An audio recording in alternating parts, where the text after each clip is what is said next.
Hello everyone, welcome to my channel. मेरा नाम है शिवी और आज हम डिस्कस करने वाले हैं chapter number 11 force and pressure के बारे में है।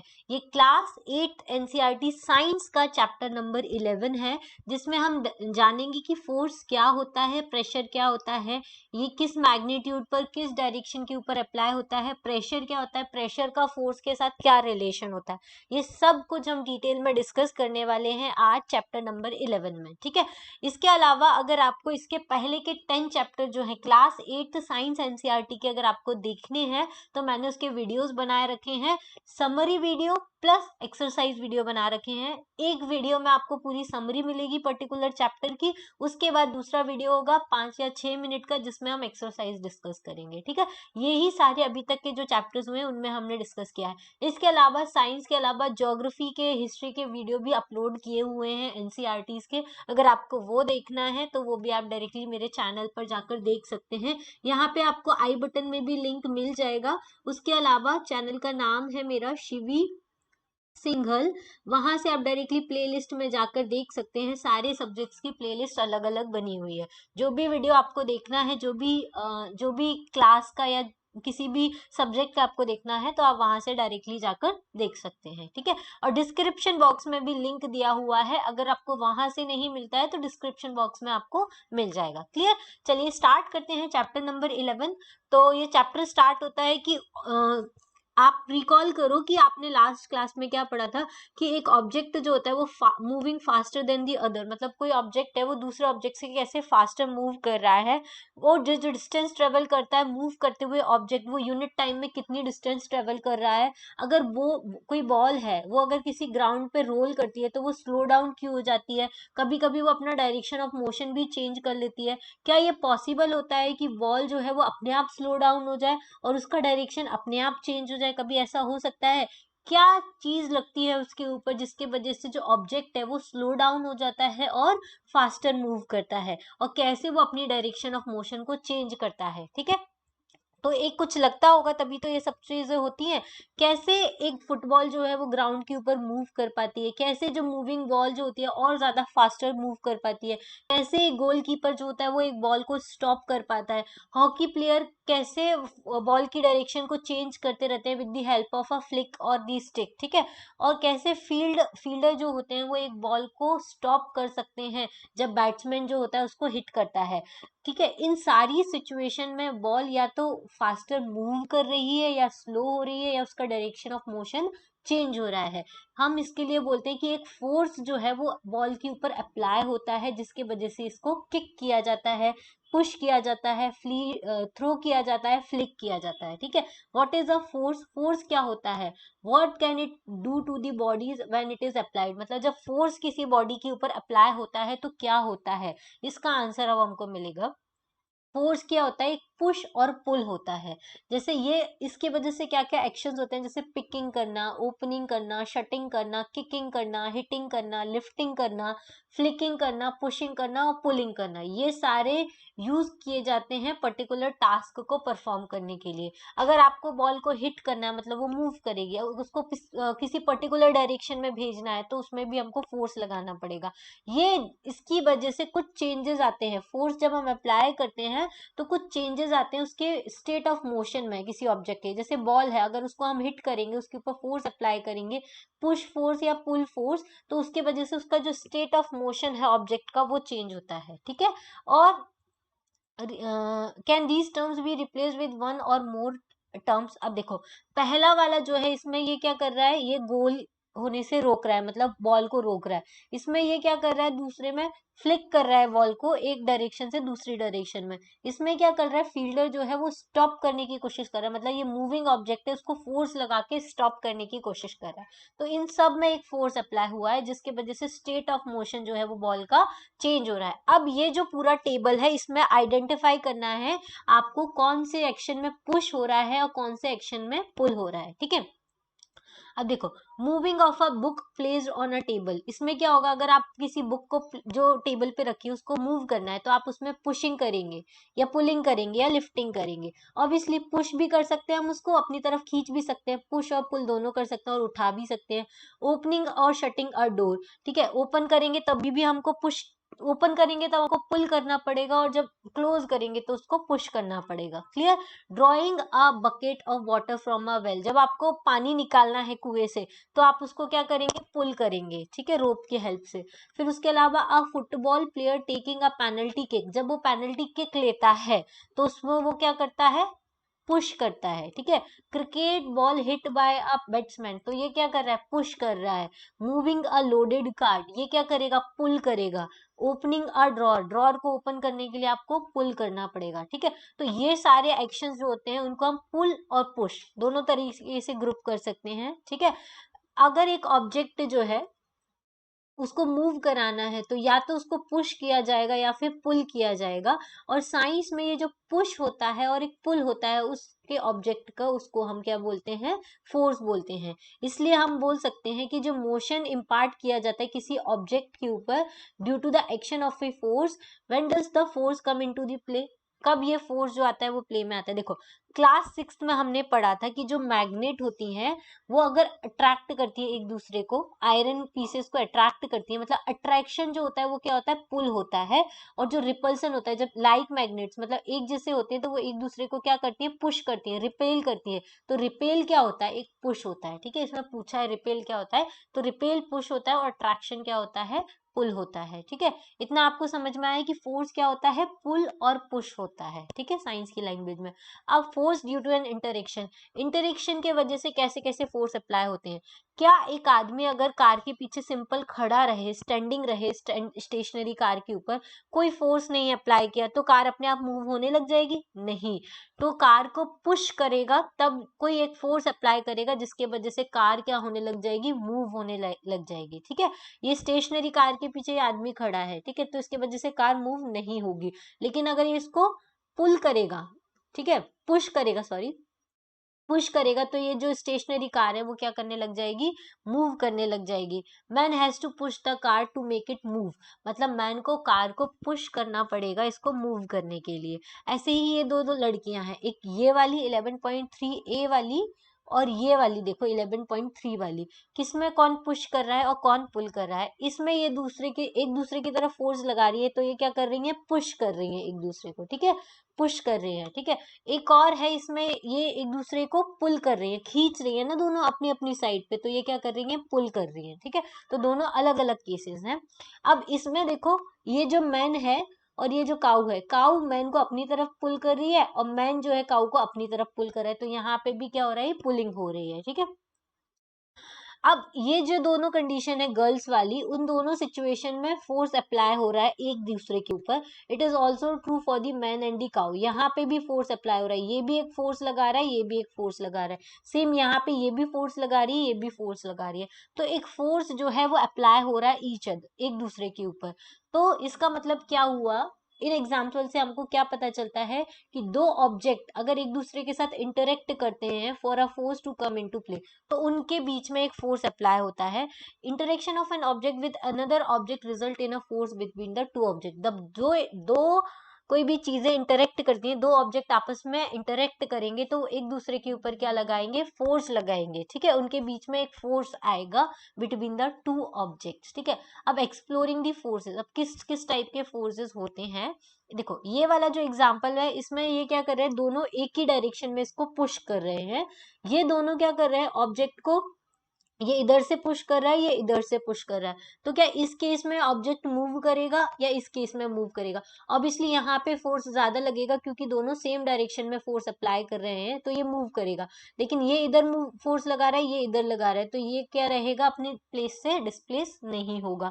ऐसे ही आपने जब game of tug of war देखा होगा, दो टीम जो होती है, ये वाला जो ऐसा गेम होता है ना टग ऑफ वॉर का, इसमें रोप होती है, एक ये टीम होती है, ये अपना फोर्स लगा रही है, ये टीम अपना फोर्स लगा रही है, इनमें से जिसका फोर्स ज्यादा होगा रोप उधर की साइड मूव करेगी, और अगर इन दोनों का फोर्स बराबर होगा तो ये रोप जो है वो मूव नहीं करेगी। मान लो ये जो टीममेट्स है इनका फोर्स जो है, मान लो ये F1 है, ये F2 है, ठीक है, आप एग्जाम्पल के लिए समझ लो। अगर F1 का फोर्स जो है वो F2 से ज्यादा है तो रोप किधर की साइड मूव करेगी, इधर की साइड मूव करेगी। अगर F2 का फोर्स ज्यादा है तो रोप किधर की साइड मूव कर जाएगी, इधर की साइड मूव कर जाएगी, ठीक है। तो ये रोप का मूवमेंट किस पे डिपेंड करता है, मैग्नीट्यूड ऑफ द फोर्स पे, कि जो ज्यादा हार्डर पुश करेगा वो फाइनली गेम जीत जाएगा। अब किसी भी जब फोर्स अप्लाई होता है किसी भी ऑब्जेक्ट में, सेम डायरेक्शन में अगर फोर्स अप्लाई होता है तो वो फोर्स क्या होता है, ऐड होता है। जैसे कि हमने देखा कि your friend push the heavy box in the same direction, ये दोनों हैवी बॉक्स को पुश करे एक डायरेक्शन में, तो सेम डायरेक्शन में फोर्स क्या होता है, ऐड होता है, और अपोजिट डायरेक्शन का जो फोर्स होता है वो आपस में सब्सट्रैक्ट होता है। इस वजह से ये जो टग ऑफ वॉर वाले केस में दोनों अपोजिट डायरेक्शन में फोर्स लगा रहे हैं, तो जो मैग्नीट्यूड ऑफ द फोर्स होगा जो रोप के ऊपर एक्ट करेगा वो difference between the two forces होगा, मतलब F1 माइनस F2 जो है वो इतना फोर्स जो है वो रोप के ऊपर अप्लाई हो रहा होगा। What did you observe in the activity when both of you were pushing the heavy box from the opposite direction? ठीक है, दोनों अपोजिट डायरेक्शन से पुश करेंगे तो उसके ऊपर जो फोर्स लगेगा वो जिसका ज्यादा मतलब दोनों का डिफरेंस होगा। ठीक है, टग ऑफ वॉर में दो टीम्स ने अगर इक्वली हार्ड फोर्स लगाया तो रोप जो है वो मूव नहीं करेगी। A force could be larger और स्मॉलर देन दी अदर और equal to the other, force larger भी हो सकता है, स्मॉलर भी हो सकता है और इक्वल भी होता है। तो स्ट्रेंथ ऑफ फोर्स जो होता है वो यूजुअली एक्सप्रेस किया जाता है मैग्नीट्यूड के फॉर्म में। ठीक है, to specify the direction in which a force act, if the direction or the magnitude of the applied force changes, its effects also changes. अगर हम फोर्स अप्लाई जिस डायरेक्शन में कर रहे हैं तो उसके वजह से उसका डायरेक्शन के वजह से उसका मैग्नीट्यूड भी चेंज होगा। जैसे हमने देखा कि सेम डायरेक्शन में दोनों फोर्स लग रहे हैं तो उसका मैग्नीट्यूड कैसा होगा, ऐड होगा, जैसे F1 प्लस F2 हो जाएगा। दोनों अपोजिट डायरेक्शन में लग रहे हैं तो F1 इधर से लग रहा है, F2 इधर से लग रहा है, तो मैग्नीट्यूड क्या हो जाएगा, F1 माइनस F2 हो जाएगा। ठीक है, F1 माइनस F2 हो जाएगा। क्लियर, तो ये मैग्नीट्यूड जो है वो डायरेक्शन ऑफ फोर्स की वजह से चेंज हो सकता है।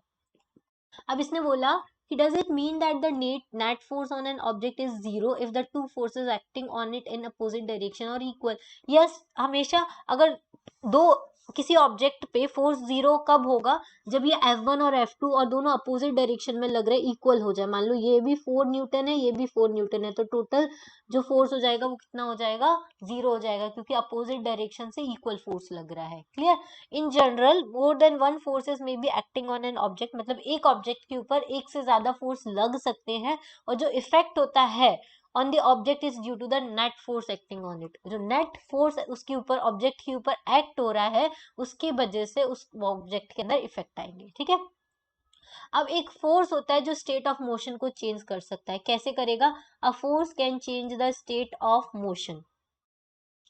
देखो, फोर्स अप्लाई करने की वजह से मोशन में क्या चेंजेस होता है वो हम देखेंगे कि क्या फोर्स अप्लाई करने में ऑब्जेक्ट के ऊपर मोशन में कैसे चेंज हो रहा है। देखो, जैसे ये एग्जांपल दिया हुआ है, ये बॉल जो है इसके ऊपर ये कोई ऐसे हम, आपने देखा होगा बचपन में हम करते हैं ना, बॉल के ऊपर ऐसे अपने पाम से प्रेशर लगाते हैं, तो पाम से प्रेशर लगाने की वजह से उसका जो मोशन होता है वो चेंज हो जाता है। ठीक है, तो इसका मतलब आपने रिकॉल किया होगा जब while taking a penalty kick, जब फुटबॉल में पेनल्टी किक लेते हैं तो प्लेयर जो होता है वो फोर्स अप्लाई करता है बॉल के ऊपर। ये हिट करने के पहले जो बॉल होती है वो रेस्ट पोजीशन में होती है, so its speed was zero. फिर applied force makes the ball move, जैसे ही फोर्स अप्लाई करता है तो वो क्या होता है, बॉल जो होती है वो मूव करने लगती है गोल के साइड में।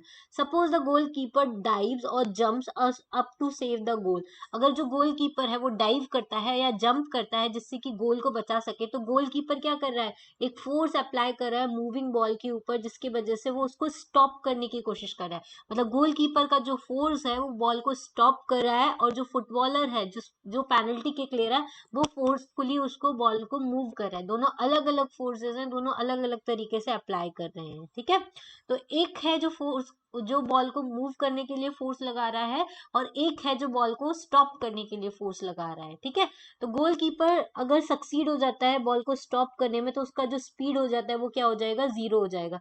ये ऑब्जर्वेशन हमको बताता है कि जो फोर्स अप्लाई किया है ऑब्जेक्ट में उसके वजह से उसकी स्पीड जो होती है वो चेंज हो सकती है। फोर्स अगर ऑब्जेक्ट के ऊपर अप्लाई हो रहा है in the direction of its motion तो स्पीड जो है वो ऑब्जेक्ट की इंक्रीज होगी। अगर डायरेक्शन के अपोजिट में कोई फोर्स लग रहा है या डायरेक्शन ऑफ मोशन के अपोजिट में कोई फोर्स लग रहा है तो उसकी वजह से जो स्पीड होगी ऑब्जेक्ट की वो क्या हो जाएगी, डिक्रीज हो जाएगी। समझ में आया।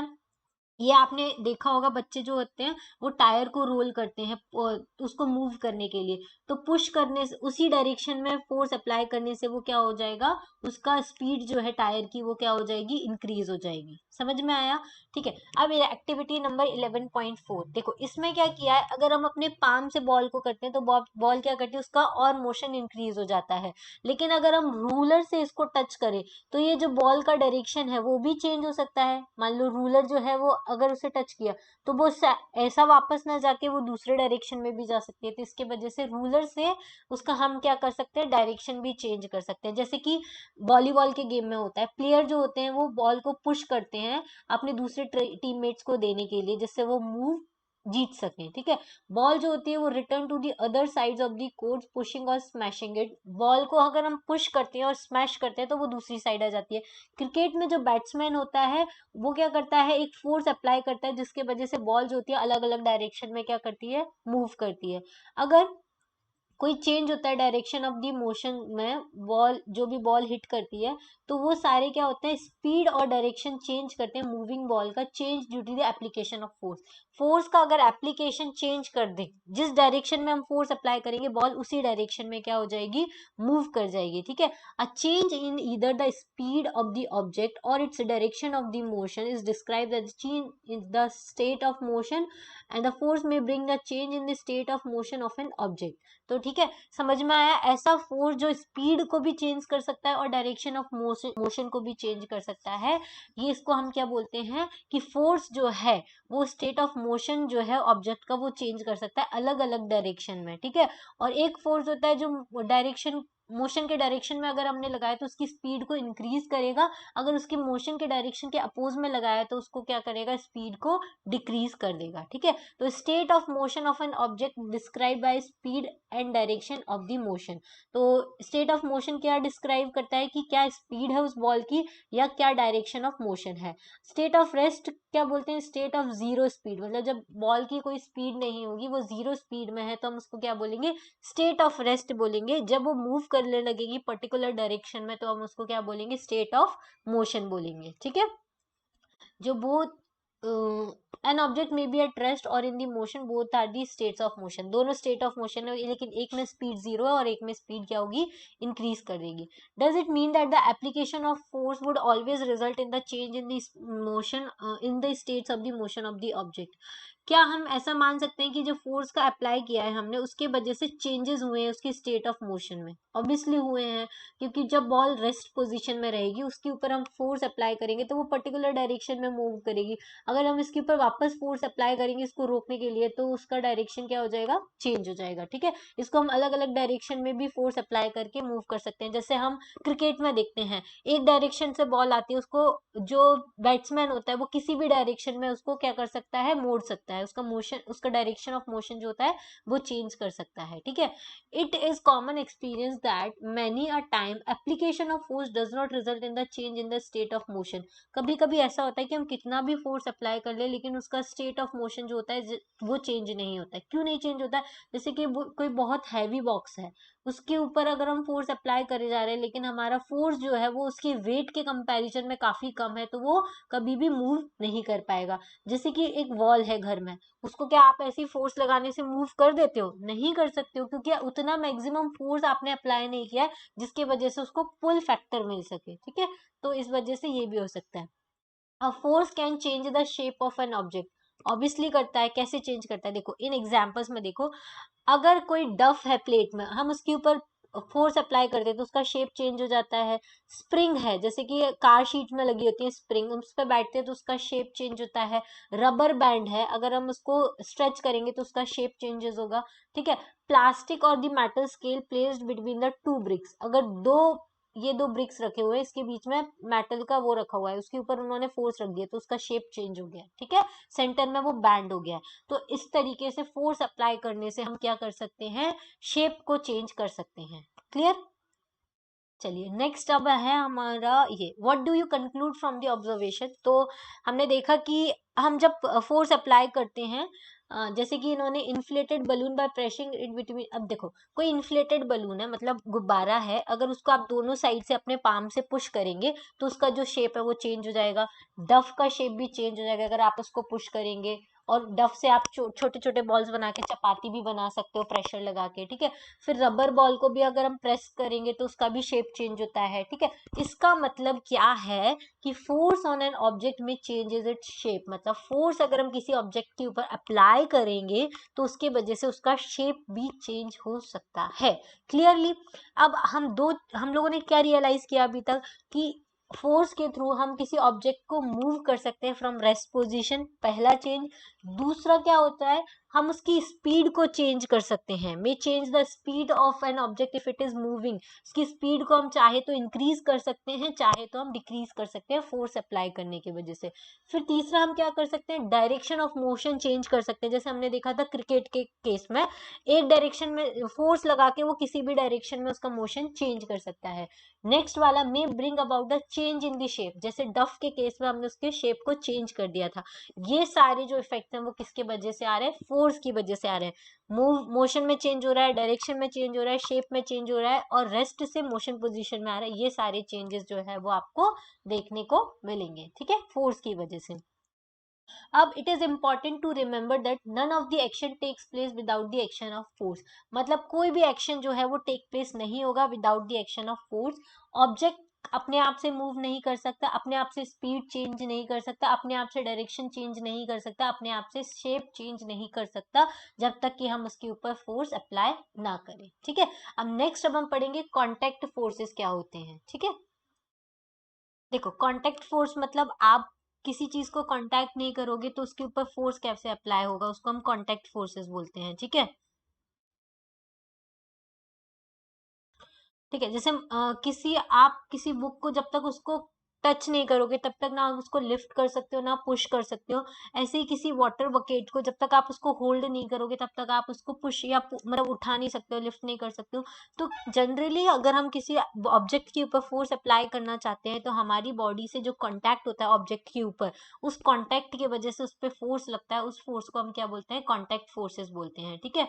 अब with the help of a stick or a piece of the rope, push on an object like a school bag, lift a bucket of water by the action of muscles। ये जो force apply हो रहा है वो हमारी body की muscles की वजह से अप्लाई हो रहा है, जिसके वजह से मसल्स हमारी इन्वॉल्व हो रही है और मसल्स क्या कर रही है, फोर्स लगा रही है। तो इस फोर्स को हम क्या बोलते हैं, मस्क्यूलर फोर्स बोलते हैं, ठीक है। मस्क्यूलर फोर्स जो होता है वो कौन कौन सी एक्टिविटी जैसे मूवमेंट और बैंडिंग ऑफ आवर बॉडी, ये मस्क्यूलर फोर्स में आता है। उसके अलावा process of digestion, food gets pushed through the alimentary canal, alimentary canal के थ्रू पुश होता है, उसके वजह से भी मस्कुलर फोर्स लगता है। हमारे लंग्स जो एक्सपांड और कॉन्ट्रैक्ट करते हैं जब हम इनहेल और एक्सहेल करते हैं एयर के ब्रीदिंग के टाइम पे, ठीक है। उसके अलावा muscles located which makes the breathing possible, जो हमारी बॉडी में मसल्स होती हैं उसी की वजह से ब्रीदिंग पॉसिबल होती है। A few more example of the force exerted by the muscles in our body, बहुत सारे हैं। हमारा हार्ट जो होता है वो भी क्या करता है, पुश और पुल करने का काम करता है ब्लड को। तो एनिमल्स जो होते हैं वो अपनी मसल्स मस्कुलर फोर्स को यूज करते हैं जब वो कोई फिजिकल एक्टिविटीज करते हैं, कोई टास्क परफॉर्म करते हैं। एनिमल्स जैसे कि बुलॉक्स हो गए, हॉर्सेस हो गए, डंकीज हो गए, कैमल्स हो गए, ये सब क्या करते हैं, बहुत सारे अलग अलग टास्क परफॉर्म करते हैं। और इन टास्क को परफॉर्म करने के लिए वो क्या करते हैं, मस्क्यूलर फोर्स का यूज करते हैं। क्लियर। तो मस्क्यूलर फोर्स जो होता है वो मसल्स के थ्रू लगता है। Muscular force can only be applied when it is in contact with an object, जब हम ऑब्जेक्ट के कांटेक्ट में रहते हैं तभी हम क्या कर सकते हैं, मस्क्यूलर फोर्स को लगा सकते हैं। इसको हम कांटेक्ट फोर्स भी बोलते हैं, ठीक है। फिर आता है हमारा फ्रिक्शन। अब फ्रिक्शन क्या होता है, a ball rolling along the ground gradually slows down and finally comes to rest. अब देखो बॉल जो होती है वो ग्राउंड पे रोल होती है और वो धीरे धीरे स्लो हो जाती है और रेस्ट पोजीशन में आ जाती है। जब हम किसी बाइसाइकिल को पैडल करते हैं तो वो जब तक हम उसको पैडलिंग करते रहते हैं तब तक वो चलती रहती है। जैसे ही हम पैडलिंग स्लो डाउन करते हैं तो वो स्टॉप हो जाती है। कार और स्कूटर जो होते हैं वो रेस्ट में रहते हैं, इनका जब इंजन स्विच ऑफ होता है। सिमिलरली बोट जो होती है वो भी रेस्ट में रहती है जब तक हम रोइंग को स्टॉप कर देते हैं। इन सारी सिचुएशन में जो फोर्स लग रहा है, जो ऑब्जेक्ट के ऊपर फोर्स लग रहा है, वो स्पीड को ग्रेजुअली डिक्रीज कर रहा है। इसके वजह से जो ऑब्जेक्ट है वो रेस्ट पोजीशन में आ रहा है। तो जो मोशन, स्टेट ऑफ मोशन जो है वो चेंज हो रहा है इन सब में। तो इन सब में एक और दूसरा फोर्स एक्ट होता है जिसके वजह से क्या होता है, वो ऑब्जेक्ट जो होता है वो रेस्ट पोजीशन में आने लगता है। The force responsible for changing the state of motion of object example is the force of friction. ये फोर्स ऑफ फ्रिक्शन का एग्जाम्पल है। फ्रिक्शन की वजह से जो फोर्स है वो किस में, ऑब्जेक्ट जो है वो किस में आ रहा है, रेस्ट पोजीशन में आ रहा है। फोर्स ऑफ फ्रिक्शन जो होता है वो surface of the wall and the ground के बीच में लगता है, जिसकी वजह से मूविंग बॉल्स होती है वो रेस्ट पोजीशन में आती है। फ्रिक्शन फोर्स जो होता है वो वाटर और बोट के बीच में रखता है, जिसकी वजह से अगर हम उसको रोइंग करना बंद कर देंगे तो वो क्या आ जाएगी, रेस्ट पोजीशन में आएगी। फोर्स ऑफ फ्रिक्शन जो होता है हमेशा एक्ट होता है मूविंग ऑब्जेक्ट और उसकी डायरेक्शन की अपोजिट में होता है, opposite to the direction of motion. Force of friction का डायरेक्शन हमेशा जो ऑब्जेक्ट का डायरेक्शन ऑफ मोशन होगा उसके अपोज में होगा, जिसके वजह से ये फोर्स ऑफ फ्रिक्शन जो है वो कांटेक्ट के बीच में आएगा, दो सरफेस के कांटेक्ट के बीच में आएगा। जैसे बॉल है, अगर सरफेस ग्राउंड सरफेस को टच कर रही है तो ये कांटेक्ट के बीच में ये फोर्स लगेगा। फोर्स ऑफ फ्रिक्शन जो है वो कांटेक्ट फोर्स है, ठीक है। You may be wondering whether it is essential to the agent to applying a force of an object is always in contact। हमेशा contact forces ही अप्लाई कर सकते हैं क्या, नहीं। बहुत सारे नॉन कॉन्टेक्ट फोर्सेज होते हैं। कॉन्टेक्ट फोर्सेज में हमने दो देख लिए, एक मस्कुलर फोर्स हो गया और एक फ्रिक्शनल फोर्स हो गया, ये दोनों क्या है, कॉन्टेक्ट फोर्सेज हैं। अब नॉन कॉन्टेक्ट फोर्सेज में आएगा हमारा मैग्नेटिक फोर्स। मैग्नेटिक फोर्स में क्या होता है, दो मैग्नेट अगर आसपास में रखी हैं, इन लोगों का आपस में कोई कांटेक्ट नहीं है, तभी भी इनमें फोर्स लगेगा। अगर ये दोनों एक दूसरे की एक जैसी हैं तो ये क्या करेंगी, अट्रैक्ट रिपेल करेंगी। और जब ये अपोजिट होती हैं, अपोजिट पोल इनके सामने रखें तो ये क्या करेंगी, अट्रैक्ट करेंगी। तो ये अट्रैक्ट और रिपल्शन वाला जो फोर्स लग रहा है मैग्नेट में वो कैसा है, नॉन कॉन्टेक्ट फोर्सेस है, ठीक है। तो नॉन कॉन्टेक्ट फोर्स मतलब किस में लगता है, हमारा मैग्नेट में लगता है नॉन कॉन्टेक्ट फोर्सेस। जैसे कि यहाँ पे देखो, attraction or repulsion between an object also be done on another form of the pull or push। ये pull और push ही है। attraction मतलब push हो रहा है आपस एक दूसरे की तरफ, और repulsion मतलब दोनों एक दूसरे से दूर जा रहे हैं, मतलब pull हो रहा है, ठीक है। Observing the force, magnet can exert a force on another magnet without being in contact with it। मतलब एक मैग्नेट जो होती है वो दूसरी मैग्नेट के ऊपर फोर्स एक्सर्ट कर रही है विदाउट कांटेक्ट, ठीक है। इसको हम क्या बोलते हैं, नॉन कांटेक्ट फोर्स बोलते हैं। जो फोर्स एक्सर्ट किया जाता है मैग्नेट के द्वारा on a piece of iron is also a non contact force. जो फोर्स एक्सर्ट किया जाएगा मैग्नेट से पीस ऑफ आयरन के ऊपर वो भी कैसा फोर्स होगा, नॉन कांटेक्ट फोर्स होगा।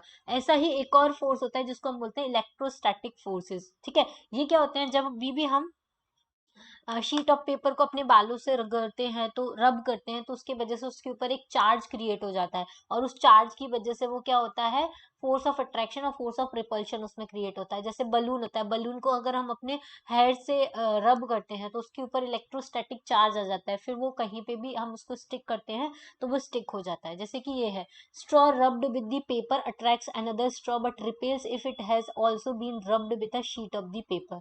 ये जो स्ट्रॉ है रबर रब्ड पेपर, जिसको पेपर के साथ रब किया गया है, वो दूसरी स्ट्रॉ को क्या करेगी, रिपेल करेगी, अगर दोनों ही दूसरी भी शीट ऑफ पेपर से क्या की गई हो, रब की गई हो, ठीक है। Straw is said to have acquired this electrostatic force, क्योंकि इस इलेक्ट्रोस्टैटिक जो चार्ज है वो स्ट्रॉ के ऊपर आ गया है, जिसके वजह से रबिंग की है ना हमने शीट ऑफ पेपर के साथ, तो उसकी वजह से इलेक्ट्रोस्टैटिक चार्ज आ गया है। Straw is an example of the charge body. Straw क्या क्या किसका एग्जाम्पल है, चार्ज बॉडी का एग्जाम्पल है। जो फोर्स हम एक्सर्ट कर रहे हैं चार्ज बॉडी पे और अनदर चार्ज और uncharged body is known as the electrostatic force. ये जो फोर्स अप्लाई हो रहा है चार्ज बॉडी से अनचार्ज बॉडी या चार्ज बॉडी के ऊपर, उसी को हम क्या बोलते हैं, इलेक्ट्रोस्टैटिक फोर्स बोलते हैं। ये कब आता है, जब bodies are not in contact, bodies आपस में बिल्कुल कॉन्टेक्ट में नहीं है, तब ये फोर्स अप्लाई हो सकता है। इस वजह से इसको नॉन कॉन्टेक्ट फोर्स बोलते हैं। तो दो फोर्स हमने देख ली जो नॉन कॉन्टेक्ट फोर्सेज हैं, इलेक्ट्रोस्टैटिक फोर्स और नॉन कॉन्टेक्ट इलेक्ट्रोस्टैटिक फोर्स और मैग्नेटिक फोर्स। तीसरा नॉन कॉन्टेक्ट फोर्स है हमारा ग्रेविटेशनल फोर्स। आपने कॉइन को, पेन को, सब को देखा होगा कि वो ग्राउंड की तरफ ही फॉल होती हैं। जो हमारे हाथों से कोई भी चीज गिरती है तो वो ग्राउंड की तरफ जाती है, लीव्स, फ्रूट्स, ये सब ग्राउंड के ऊपर जाते हैं, ठीक है। जब भी वो प्लांट से डिटेच्ड होते हैं तो ग्राउंड की तरफ ही जाते हैं। कॉइन आपके हाथ से अगर फिसल के नीचे गिरता है तो वो भी कहाँ जाएगा, डाउनवर्ड मोशन में ही जाएगा, ठीक है।